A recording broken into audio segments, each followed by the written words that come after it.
प्यारे बच्चों, सभी लोगों को गुड मॉर्निंग और welcome back to our channel.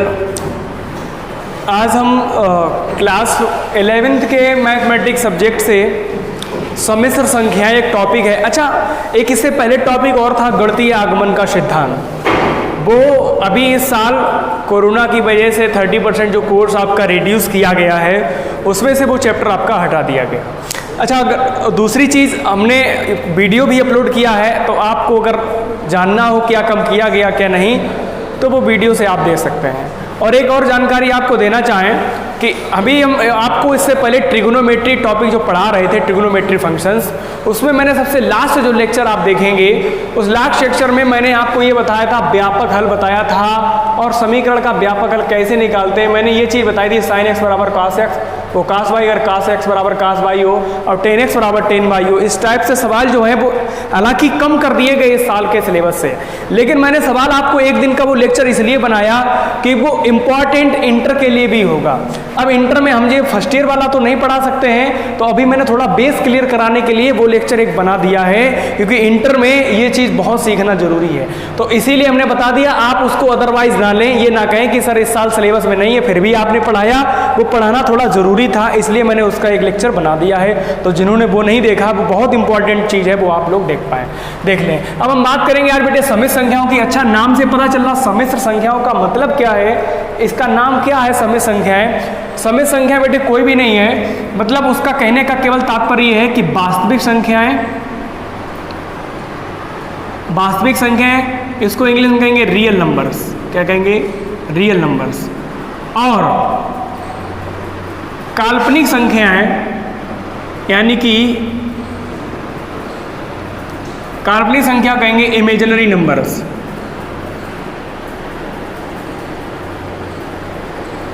तो कहने का मतलब क्या हुआ कि वास्तविक संख्याएं और काल्पनिक संख्याएं के योग को ही हम क्या कहेंगे? कॉम्प्लेक्स नंबर्स कहेंगे, यानी कि सम्यक संख्याएं कहेंगे।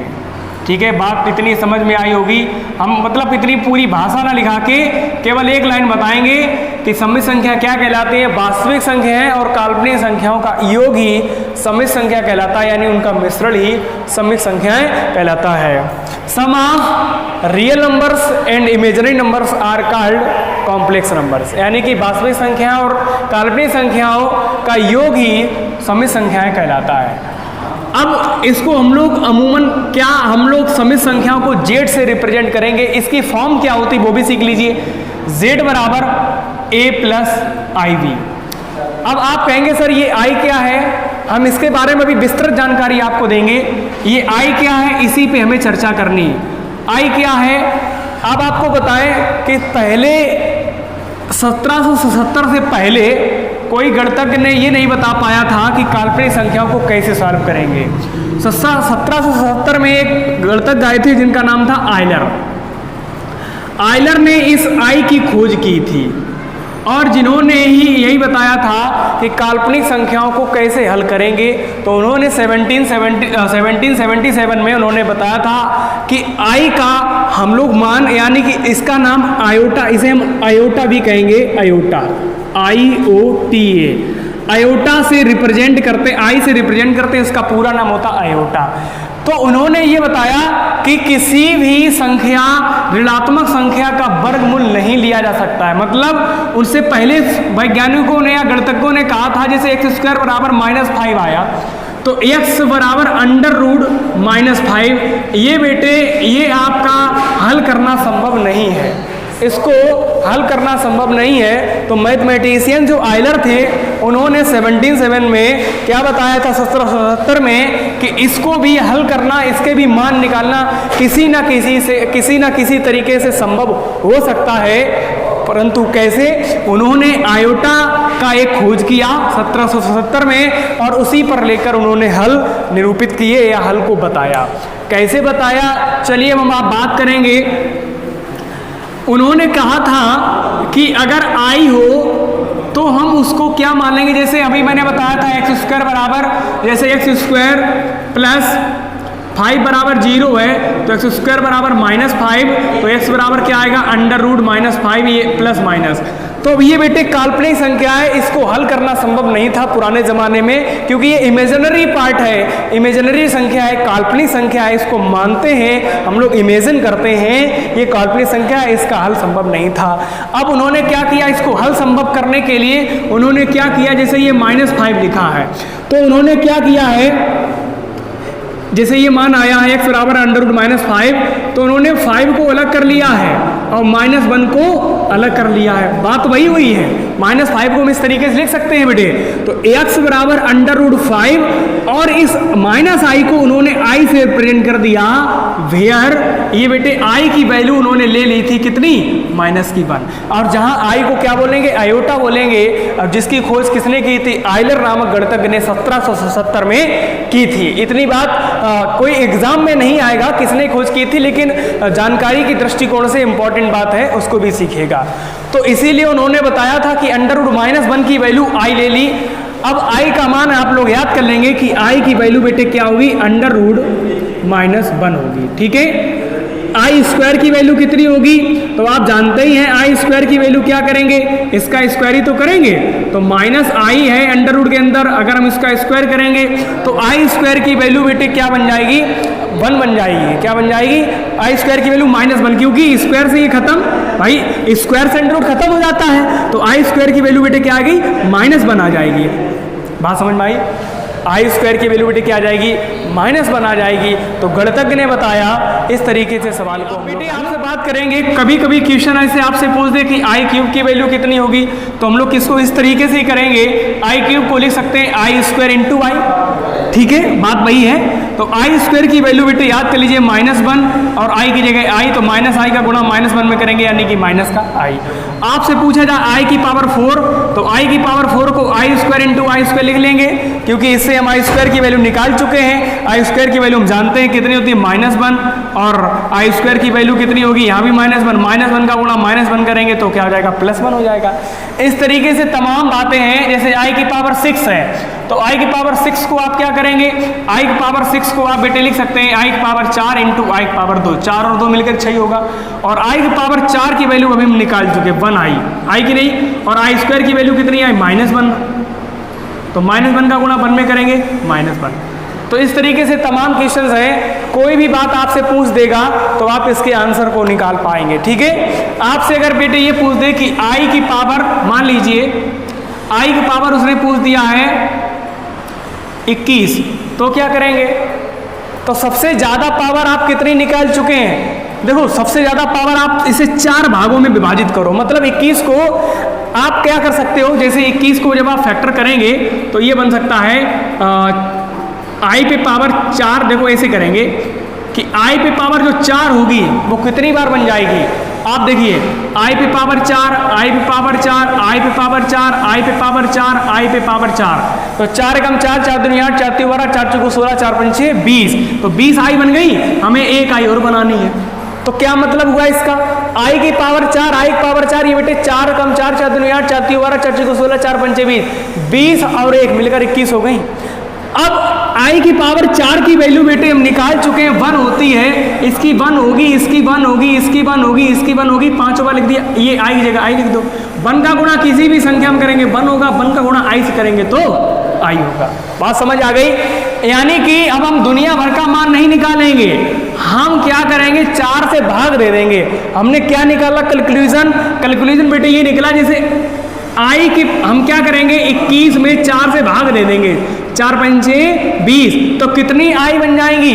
अब आप बेटे आप जो है ये देखो यहाँ पे, सॉरी 4 पंचे 20, कितना बचा शेष में, 1 बचा, यानी कि इसमें जितनी बार भाग चला गया तो वो तो 1 बन जाएगा। देखो आप 5 बार लिखा था मैंने, तो वो तो 1 बन गया, उसकी तो कहानी खत्म कर दो। शेषफल कितना बचा, 1 बचा, तो जितना शेषफल रहेगा उतनी ही i लिख देंगे, बस आंसर आ जाएगा। जैसे एग्जाम्पल के तौर पर आप समझिएगा, जैसे मैंने ले लिया है 39, आप क्या करेंगे, i पावर 39 की वैल्यू पूछी गई है, तो आप क्या करेंगे, भाग देंगे 39 को 4 से, तो देखिएगा 39 में 4 से भाग देंगे, 4 9 जा 36, कितना बचा, 3 रिमाइंडर, तो बेटे ये क्या हो जाएगा, 3i हो जाएगा। बात समझ में आई कि नहीं आई। एक मिनट, आई 4 कितना बन जाएगा, 4 9 36, 3 बचेगा, यानी कि ये बेटे आई की पावर 9 बन जाए, आई की पावर ये बनेगा 4 गुणे 4 गुणे 4, कितनी बार बनेगा, ये बनेगा आपका 9 बार बन जाएगा। और उसकी वैल्यू कितनी होगी बेटे, 1 ही होगी, चाहे 1 का गुणा 9 बार करो, 1 1 1 1 1 1 1, कितना आंसर आएगा, 9 आएगा। और कितना बचेगा, 3 बचेगा, तो ये कहाँ जाएगा, ये पावर में ही तो जाएगा, ये तो पावर ही तो बचेगी। और आई क्यूब की वैल्यू कितनी निकाल चुके हैं आप, भी मैंने बताई थी, -i, तो आंसर आ गया -i। उम्मीद करते हैं इतनी बात समझ में आई। कितनी भी बात आप ले लो आगे की, जैसे देखो बेटे आई की पावर हमने ले लिया है 418, कुछ भी नहीं करना है, कुछ भी नहीं करना है, 418 को भाग दे दो 4 से, 4 एकम 4, ठीक है, फिर 18 हो जाएगा, 4 चौक 16, कितने बचे हैं 2, तो ये तो 104, इसकी वैल्यू कितनी हो गई, 1 हो गई होगी। और ये जो 2 बचा है वो बेटे क्या बचा होगा, हम इसको लिखेंगे आई की पावर 2, और आई की स्क्वायर की वैल्यू कितनी होती है, -1 होती है। उम्मीद करते हैं बेटे ये बात आपको समझ में आ गई हो। चलिए अब हम आगे बढ़ते हैं, आज आपकी और बात करेंगे, डिस्कशन आगे। चलिए बेटे अब हम बात करेंगे कि सम्मिश्र संख्याओं को किस रूप में लिखा जाता है, क्या होती हैं सम्मिश्र संख्याएं। इसको बेटे हम z से रिप्रेजेंट करेंगे और लिखेंगे z बराबर a प्लस IB, यानी कि ये जो इसका रूप होगा वो इसका क्या कहलाएगा, सम्मिश्र संख्याओं का व्यापक रूप कहलाएगा, प्रिंसिपल फॉर्म कहलाएगी। जहां z किसको रिप्रेजेंट करता है, ये सम्मिश्र संख्याओं को रिप्रेजेंट करता है, और a और b ये क्या है, जहां a और b ये दोनों बेटे आपकी कहलाएंगी वास्तविक संख्याएं, रियल नंबर्स। क्या कहलाएंगी, वास्तविक संख्याएं, मतलब a और b होंगी, यहाँ पे कोई ना कोई संख्या होगी, वो संख्या वास्तविक होगी। और जहाँ ये i है, ये अयोटा है, इसकी वैल्यू -1 होती है, ये तो मैंने आपको बता, अंडर रूट के अंदर -1 होती है, ध्यान रखना, ठीक है। अब हम बात करेंगे कुछ एग्जाम्पल्स की, जैसे एग्जाम्पल ले लो, मैंने कोई क्वेश्चन लिया है 5 + 6i, तो सवाल कहेगा कि ये बेटे किस रूप में लिखा है, तो आप कहेंगे सर ये किस रूप में लिखा है, वास्तविक सम्मिश्र संख्याओं के रूप में लिखा है। वेयर ये 5 है वो क्या है, वास्तविक संख्या है, और 6 क्या है, वास्तविक संख्या है। अच्छा अगर बात करें भाग की, भाग, तो ये ध्यान रखना कि 5 जो है इसको कहेंगे रियल पार्ट, और ये वाला जो भाग होगा उसको कहेंगे इमेजिनरी पार्ट। ये ध्यान रखना बेटे, जब भाग की बात करते हैं तो जो आई के जो चिपका हुआ होगा वो पूरा काल्पनिक भाग कहलाएगा, और ये आपका क्या कहलाएगा, रियल पार्ट कहलाएगा, वास्तविक भाग कहलाएगा। इतनी बात समझ में आई। जैसे मैंने लिखा है 5i -5i, तो आप क्या करेंगे, आप इसे इस रूप में लिखोगे, तो बेटे हमने कुछ भी नहीं लिखा है वास्तविक संख्या में, तो वास्तविक संख्या में तो कुछ भी नहीं, हम 0 जोड़ लें और यहाँ लिख देंगे -5i, तो ये बेटे क्या कहलाएगा आपका, इसे z बराबर लिख दो, तो ये आपका क्या कहलाएगा, सम्मिश्र संख्याओं का रूप कहलाएगा। आपके एक्सरसाइज शुरुआत में यही क्वेश्चन दिए गए हैं कि उन संख्याओं को आप सम्मिश्र संख्याओं के रूप में व्यक्त कीजिएगा, उसकी असली फॉर्म में लिखो, तो बेटे यही लिखना पड़ेगा, z बराबर 0, जहाँ 0 क्या है, वास्तविक संख्या है, और -5i ये क्या, ये वास्तविक भाग हो गया, और ये काल्पनिक भाग हो गया, ठीक है, ये रियल पार्ट हो गया, ये इमेजिनरी पार्ट हो गया। और जहाँ 5 अगर बात करें, 5 क्या है, 5 तो वास्तविक संख्या आप जानते ही हैं, 5 की अगर बात करें तो 5 कैसी के लिए कहलाएगी, -5 और 5 ये सब वास्तविक संख्या कहलाएगी, लेकिन अंडर रूट के अंदर अगर -5 है तो वो काल्पनिक संख्या कहलाएगी। तो ये बेटे आज की जो क्लास है वो इंट्रोडक्टरी क्लास है, मतलब आज हमने परिचय दिया आपको सम्मिश्र संख्याओं के बारे में। आज आपके क्वेश्चन जैसे बहुत सारे दिए गए हैं, आप उन क्वेश्चन को लगाएं। जैसे ये क्वेश्चन देखिए, और हम ले रहे हैं, आपका क्वेश्चन दिया गया है √-25, क्वेश्चन है √-25, और क्वेश्चन कह रहा है निम्नलिखित संख्याओं को सम्मिश्र संख्या के रूप में व्यक्त कीजिएगा। किस में रूप में, सम्मिश्र संख्या के रूप में। तो देखो आप लोग पहला क्वेश्चन देख लो, हम क्या करेंगे, इस अंडर रूट 25 को बेटे हम 25 को यहाँ लिख दें और अंडर रूट के अंदर ये -1 लिख दें तो कोई दिक्कत नहीं होनी चाहिए, क्योंकि 25 से कम 25 ही होता है और अंडर रूट को हमने 2 भागों में डिवाइड कर लिया। अब हम क्या करेंगे, 25 का वर्गमूल ये सभी जानते हैं 5 होता है, और इस माइनस अंडर रूट आई की वैल्यू हम बता चुके बेटे, आई बता चुके, चूंकि हम जानते हैं अंडर रूट -1 की वैल्यू क्या होती है, आई होती है, इसलिए हमने इसकी जगह आई लिख लिया, 25 का वर्गमूल 5 लिख लिया।